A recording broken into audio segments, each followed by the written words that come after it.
What is up, guys? Just quick disclaimer: I am sick as of recording this video, but I just wanted to get it out before I make this Wesker video. I'm thinking about. It might be like a short clips video or like a little montage of sorts. But I just wanted to make this Blight video real quick. I've been waiting on this video for a minute. If you want to see me stream, I stream on twitch.tv/Yebney with two eyes. I'll put in the description. And yeah, let's get to it. Now, just before we get into the video itself, I just want to give quick knowledge. No matter what, there will be a gap between PC and console. That's just how it is, unfortunately. You're not going to be as good as a mouse and keyboard with a controller. That's just how it works. You have input delay. You have other things to worry about, such as the stick sensitivity compared to the mouse sensitivity. I'll go into detail now in the first section later.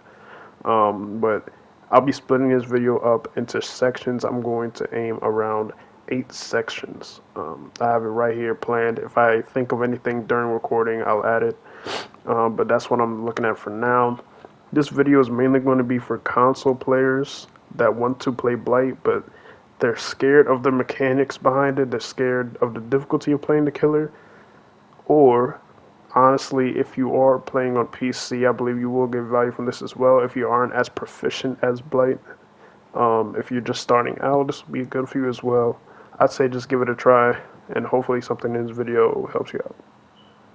Okay, so this will be section 1. This will be understanding your limits as a console player. Now, this section right here, it may seem like it's meant to, I guess, undermine how good you can become a console or make you lose your determination, but that's not the purpose of this section. This section is basically to keep it real, be honest, and honestly, it will improve your gameplay if you know your limits. So, what do I mean by this? I'll tell you. So, when you know your limits, you'll be able to know what you can go for and what you cannot go for. Now, you can opt for a safe playstyle or a playstyle that's more risky.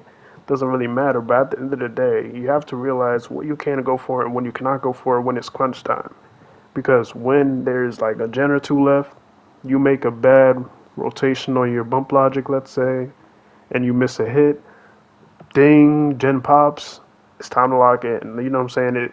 Enough of the risky stuff, enough of that. It's time to lock in and get that hand in the chase. So this section will be on that. Alright, let's get started. So this is section 1, understanding console limits. This is the details of it. So on console, your turning is limited. You're not going to be able to instantly whip around 180 all the time. You're going to have to play a more strict playstyle, a more limited playstyle than what you can with a mouse and keyboard. Now, can you still flick on a console? Yes. Can you still, do the stuff that they do on PC? Like, can you, basically, is it possible? Yes. However, it is not, I'd say, the most efficient way to play on console because you're not going to be able to do that every single hit. There's going to be times where your look angle is too wide. You can't, basically, what I'm trying to get at is the correction, the slight correction that you make as Blight. For instance, when you're about to rush into an edge of object and you're trying to correct it, moving to the side slightly, it is far easier to do that on mouse and keyboard than a console because mouse and keyboard is more precise in movement and it's more precise in control as well. So you have to understand that as playing as a console player. Now, this may be the lame, I guess, way to explain how you should play or what you can play as for my recommendation, but it's just me keeping it real. You should not be forcing your gameplay on flicks and trying to be fancy and all this, but instead you should be focusing your gameplay on positioning, prediction, clean bumps, and creating hits before the survivor has a chance to outmaneuver you. What does this mean? This means you need to pay attention to the small things, not the big things that scream out at the crowd. For a console, you don't really have the leisure of doing this because the reward for it, sure, is pretty nice at times, but if you attempt this playstyle and you were not good enough in chase to do this consistently enough, It will be drastic. I'm telling you right now. Them gens, nowadays they be flying. You don't have the time to be trying to go for crazy stuff. You want to actually win, we're going to have to go for the more consistent playstyle. In the back, you'll see just clips of me playing simple. This is not impressive by any means. Well, I guess for a console player perhaps, but this is not to be impressive. It's to show you that simple is better. Like in math, when they teach you KISS, keep it simple, stupid, it is just the same as when you're playing Blight on console. Keep it simple, stupid. You're not supposed to be thinking about how can I flick over this? How can I wrap around this object without trying to bump? No, on console, it's not the same as PC. I have to emphasize that, and I'll be saying that the whole video. You should not be looking towards how should I flick around this. No, I'd say always take an extra bump. Make sure you always use that extra bump. I don't care if it looks like a free hit. You never know. Always take the extra bump. Make your gameplay as straight as possible and make your bumps actually do something. Meaning, you shouldn't be asking, can I flick like this? You should be asking, can I bump somewhere that makes this hit easier for me? Can I bump somewhere where I have a straight LOS, in other words, line of sight, have a straight LOS on the survivor? Can I bump somewhere where I just go straight on an object, straight to the survivor, instead of straight to the object around the survivor or around the object to the survivor? You want to play as straight as possible on console. Okay, now that was like kind of a more vague-ish section, but it will all come together in the end. Now, section 2 will be what is bump logic, aka the most important skill that you need to learn if you are going to play console Blight. I'll tell you right now, forget the flicks. It looks cool, I know, I feel you, bro. Hey, when I was watching all them PC players back in the day, you feel me, doing all these, like me personally, I am an old Blight player. I didn't really take them serious until kind of recently, in the more recent updates. But back then, I mean, I was really a really good Blight player. I mean, the hug techs were my favorite, but that's beside the point. Bump logic is going to be your best friend. This is going to help you shorten that gap between console and PC. This is something that you are allowed to have better than PC if you are good enough. Big on the if. A lot of newer Blight players just rush directly at the survivor over and over again. Sometimes that works, but against better survivors, they will dodge, flare, spin, or force you into a bad collision. Good Blight players do not just rush at the survivor. They rush to the place that makes the survivor's next option weaker. Now, this could counter pretty much anything you could think of for survivor. For instance, dead hard. If you keep going straight to the survivor, you will keep getting dead harded. If you bump close, as I said in section 1, if you bump somewhere, have a straight LOS, take that extra bump just to be safe. You may force the dead hard out. Now, some players are still incredibly good at the game, and you will not be able to force it out of everybody. Sometimes you'll have to eat the dead hard. It is completely fine. That alone will take about, I'd say, 85% of survivors out of the equation when they have dead hard. Live, let's talk about live. When they're trying to get away, get that little speed boost, guess what? Sometimes you are not able to just follow them in a straight line. They're extremely fast. They're going to be cutting corners. You'll have to have good bump logic. Now that I've given you like a kind of example of what bump logic does, let's talk about what it is in general. I'm not going to lie, I should have started with that, but it is what it is. Bump logic is basically the understanding of where to rush with Blight so your next angle gives you a stronger rush on the survivor. It's basically, in layman's terms, knowing where to bounce when you're playing Blight. Like knowing how to maneuver through objects around the map in order to get it hit on the survivor. This is what takes your Blight to the next level. When hug text got removed, all those moon attacks, moon, I forgot what they was called, moon rushes or whatever. After all those the V1s, after all those got removed, I think V1s you can still do, but after all those got removed, Hug Tech is what remained. This is why Blight is still good to this day and will forever be good. I mean, honestly, because you cannot really nerf bump logic. It just comes with the player. After you've played Blight enough, you'll learn how to move around the map, where to go, and eventually you'll get so good with Blight to the point where on every loop you'll have a predetermined route for everything. This is how you know you've done your job. You're doing your work right. You should always have a predetermined route, a predetermined set of bumps, your own logic to follow. It doesn't have to be mine. It doesn't have to be, Momo's. It doesn't have to be Lilith's. Just, you can make your own path to where you know for sure I'm comfortable doing this and I will get this hit doing this on this survivor on this loop. That is good bump logic. Now, this is not applicable in what I'm about to say is not applicable in all cases, but it is applicable in a lot of cases. I'd say a majority, let's say 80%. Bump logic matters so much on console, right? Because if you have good enough bump logic, technically you do not need flicks. You can keep everything straight if you have good bump logic and you have good reaction time as well as turning speed. And by turning speed, I don't mean turn rate on the Blight Rush. I mean your sensitivity. I should have probably said this in the tips, but just for quick, tip for console players, you're going to want to run at bare minimum 80. 80 might be too generous. I'd say 90 to 100 sensitivity. If you can, please try to get used to that 100 sensitivity. Why? Your turn rate. You need to have the most turn rate possible in order to play Blight. Unfortunately, that's just how it works. In order to respond to flares, in order to get where you need to go to the next rush fast enough to get the hit, you need this. In order to do flicks, that goes into that as well. You need high turn rate.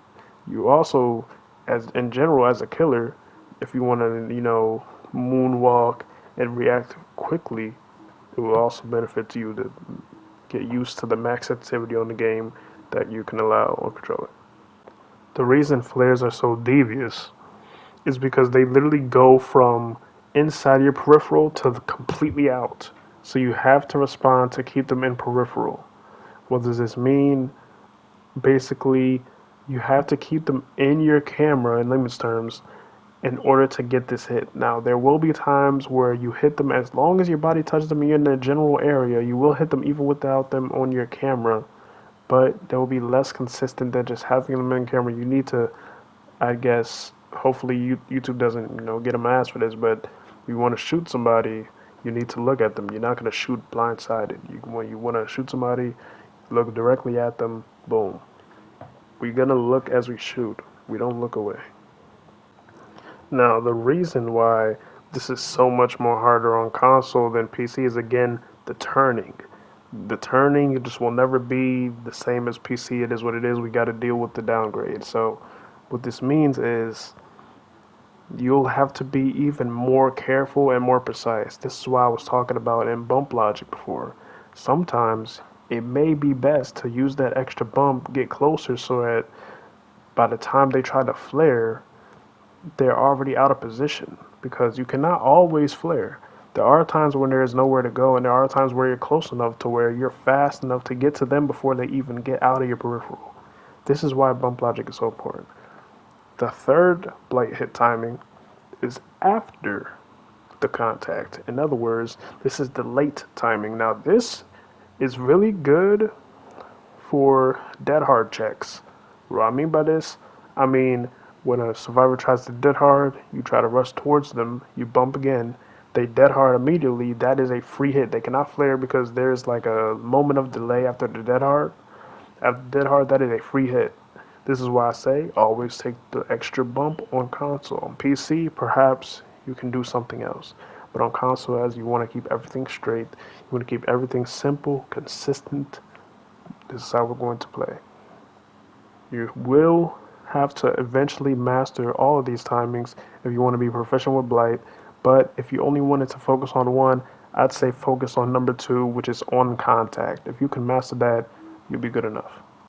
Now, before we move on to the next section, I just wanted to quickly talk about the importance of each hit timing and why you may have to learn multiple. For instance, when you swing on a window, most of the time it's going to be the second timing, meaning the contact.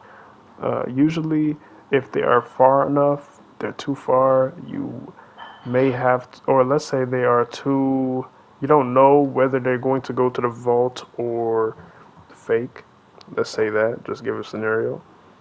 You may want to go for the first timing to make sure that you have time to react. But that is a scenario where the third timing will not apply because as if they're vaulting and you go for the late timing, well, that's not really going to work. They're going to get a vault for free. So, but yeah, real quick before the next section, just edited this in.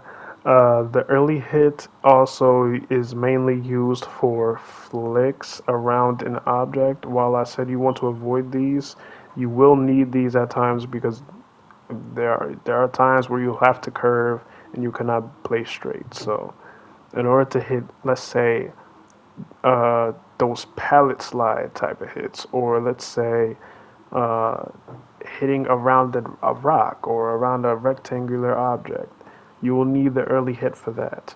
For kind of like straight rush hits, you'll need the second timing, and for late hits, those are mainly for either dead hard checks or they're just to play safe regardless. And if you want more time to react, so on and so forth. Now this section right here, hoo-wee. Now we're getting into, hey, if you haven't locked in this whole video, you need to lock in right now. This is one of the biggest Blight nightmares of all time. Flares. Let's talk about flares. A flare is basically when a survivor completely changes direction and moves out of your peripheral during your rush. Now, this is one of the main techniques that's used by pretty much, I'd say, 95% of the game. Even the bots, the people that don't really know how to play DBD like that, even they will be able to flare you. Now, they might be running forward, and basically what they'll do is they'll suddenly cut hard left or hard right. It's like if you watch football, if you ever had a slant, you release, slant, you turn right, boom, slant, cut left, go straight. That's basically how it works, except it's more so of a horizontal-ish cut. It's like an in and out route. How do you counter flares? There are two main ways. The first way, of course, is to rotate outwards. Now I'll try to find a clip of this, but basically, instead of going inward outward type, when you're following a survivor, you're rotating outwards inwards. What this does is it forces the survivor to have only one option to flare, and that is more inwards. Because if they flare outwards while you're already on their outside side, they cannot flare more outwards because that's just going to be a free hit. Most of the time, they are not going to just run straight. If you go against competent survivors, they're going to try to flare you pretty much every time. And if you don't know how to counter this, you will get farmed, and it will feel tragic. Now, don't get discouraged. If you do, it's all good. You just have to get used to the timing. Blight is a hard killer for a reason. He's not popular on console for a reason. So, again, continuing what I was saying, you rotate outward, inwards, so that they can only flare inwards. Now, you do have to be mindful of the distance, because if you rotate outwards, but you're also too far out, then they'll just be able to cut inwards for free, because even if you force them into one direction, they're still able to flare without you hitting them. Remember, Blight's hitbox, the way it works is we need to be close. We're not sniping. We're knifing. You know what I'm saying? So we have to be close up and personal, and that is the first way to counter flares. Now the second way to counter flares is to go straight at the survivor. Remember, straight plate style. We're going straight and reacting to the flare itself, meaning being able to flick left or right at any given moment. If you're one of the people that focus on the second timing, meaning on contact, which is the most popular choice and is by far probably the most consistent choice for overall gameplay, this is for you. So basically, here I go straight at the survivor. I'm ready for the movement. The moment they flare, I adjust and swing based on to where they commit. Now this is indeed harder on console. Sometimes you can react, but a lot of time you want to use your positioning and make the flare easier to read before it happens. Now, something else to take in mind is you could just study the player as you play. Now this is going into a more mental aspect than Blight itself, but I feel like it's still important to mention because it's something that can make you feel unbeatable as Blight. When you get them mentally and you read them, this alone will transform your game to a whole nother level. Because now you have the mental advantage. You know where they're going to flare. You know what their, I guess, habits are. If you want to be able to counter flares, you'll need to think mentally based on your positioning, and you'll need to have a quick reaction time in order to play console and play this killer. Alright, so I'm using a editing software on console called Share Factory. Unfortunately, this is my last clip available for commentary. And I have 2 seconds left, so I'll have to just combine them both into one and just see how it goes. Apologies for the sniffles, I'm sick, but we still got to get this vid through, so it is what it is. Now we're going to talk about flicks, and we're going to talk about practical tips for console Blight players in this section. Now, for flicks, you're going to want to learn the 45, 90, 180 degree, and you're going to want to learn the S flick. I'll briefly explain what they are.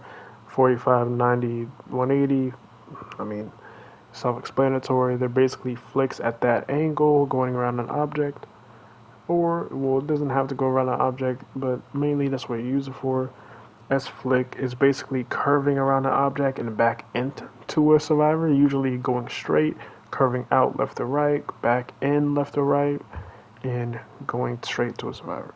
That basically is what an S flick is. Unfortunately, I do not have video evidence on the S flick, but if you need any help with that, or you want any referrals, let me know in the comments. I'll get something for you. Now, the 45 and 90 degree are more effective, and the 180 and the S flick I feel like are less effective. The 45 and 90 you'll use pretty much almost any game, especially the 45. The 45 and 90 I'd say use pretty much every game. The 180 and the S flick you may not. Well, you may use the S flick a lot, but the 180 you definitely will not use every game. It's something that is situational and comes with immense practice. Now, I just want to preface this. All these flicks are indeed possible on console. You can do all these flicks consistently as well if you get good enough at them.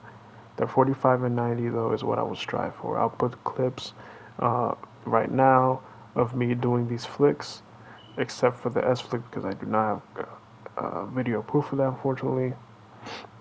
And now for the practical tips. Excuse my sickness. First, you do not want to overflick. I mean that both in the literal term and in what you're thinking. Do not overflick. Basically, this means either your sensitivity may be too high, although I do unfortunately believe that maximum sensitivity is necessary for console. Some people that may not be the case. If you cannot handle it and you're overflicking too much, then perhaps you need to switch your sensitivity a little lower in order to hit more accurate flicks. That's first definition. The second definition, I mean literally, do not overflick, meaning do not flick all the time. Keep it as straight as possible, keep it as simple as possible. We're not playing for, I guess, the crowd. We're playing for performance. It's like when you train at the gym. You know those people that try to bench 300 plus, 315, blah blah blah. Sure, that's cool and all, but we're not. We'd rather do calisthenics over here. We'd rather build our body up. We're training for performance and looks. We're not training for egos. You know what I mean? That's basically another example. Second, prioritize clean angles. What does this mean? If a bump gives you a straight or slightly curved path toward the survivor, that is usually better than trying to force a sharp turn, especially since you can't really make sharp turns all the time on a console, or it is immensely difficult and is way easier to just keep everything straight. Just get closer. You know what I mean? Usually, when you have a problem tracking a survivor and then getting the hit afterwards, you're not close enough. Get close enough so where you won't miss.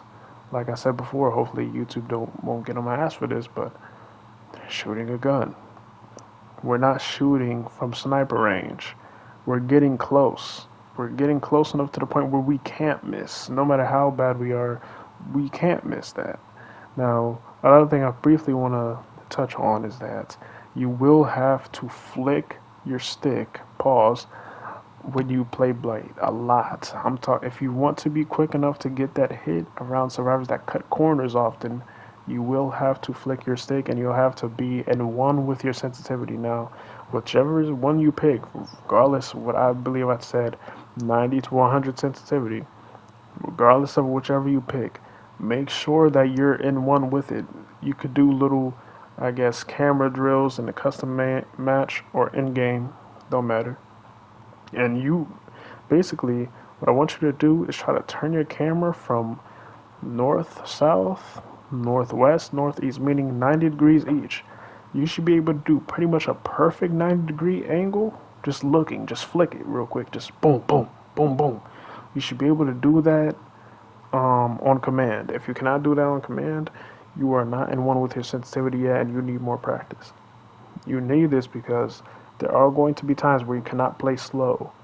This map, it has a lot of, these maps, these survivor maps, they have a lot of corners, they have a lot of areas that are close knit. A lot of indoor maps have this as well. You need to be quick enough to get this hit. What does that mean? You need to be in one with your sensitivity enough to be able to flick before you even can know what is going on your screen. So yeah, there you go. Third, learn survivor habits. Attribute what they do to their number on the side of the screen. That's something that I do a lot. For instance, I say, oh, number one likes to W key a lot. Perhaps I take this into consideration as I'm chasing them. Or, oh, number two, she likes to flare early. Oh, number three has dead hard. Do stuff like that. This will make it so where you'll already have a predetermined way of killing them before they even act. This is a heavy advantage for Blight, and I feel like a lot of people don't talk on the mental aspect of informational aspect of how to play Blight, honestly. And this is something that will come with experience. It has nothing to do with console or PC. Eventually, you'll be able to learn playstyles off the rip. You'll be able to understand who to go for, who's a time waster, and who is a time saver, meaning who is the weak link of the team, who is the strong link of the team. The faster you can identify these, the faster you can win games. Fourth, practice each hit timing separately, before the contact, at the contact, and after the contact. There will be times where you will need all of these. You will need to learn these, take care of them, make sure you practice all of them, and pay attention to which timing you're using, and of course, most importantly, pay pay attention to why you're using that timing. Why? If you don't know why, then there's no point in practicing them. But when you understand why, you'll become that much better at identifying which timing you'll need at which moment. And fifth, and this is the last tip of the video, watch your own clips, please. Record yourself if you want, or it doesn't have to be no crazy YouTube video. It could just be a quick clip of you missing after a flare. Why did you miss? Was you close enough? Did you start your melee too late? Did you do it too early? Did you use your angle a little bit off? Stuff like that. Sometimes there will be times where there will be nothing that you can see. Therefore, you go to somebody else. If you have nobody to go to, then perhaps you can comment me. I do have a Discord if anybody wants help with this. And you can comment under my video, say, hey, I have a clip. I don't know what I did wrong. Can you help me? And I'll be happy to help. Or you could just go into somebody. I like to go into Momo7th's chat. I'll put his Twitch on the screen. He is a very nice guy. He will answer pretty much all the comments. I don't know how he does it, but he answers all the comments. And honestly, if you just put your question probably once, twice, 3 times max, he'll be able to see it. And yeah. Now that is going to pretty much be the end of this, I guess you could call it, tutorial / guide on how to play Blight on console, and some overall tips on some overall tips on how to shorten that gap between console and PC / mouse and keyboard. I didn't touch some other things such as the builds and the add-ons that you want to use. This is mainly because those are personalized. Use what fits best for you. Some people use C33, some people use Blight tag. It's really on you. If I had to make something up off the top of my head, you'd want to use Crow, and I believe it's an Eerie add-on called Blight tag. Wait, no, not Blight tag. I believe it's C33, which helps with your turn rate. For me, as a console player, it's helped me tremendously because turn rate is the most devious downside from PC / mouse and keyboard. So that add-on for me personally really helped me. Of course, I can play without it, but I feel way more free, way more like me when I have that on, because I can actually do what I want to do. I feel more freedom than playing without it. Of course, double speed is a common one. You can play that as well. If you want another video on builds and add-ons and stuff like that, let me know in the comments.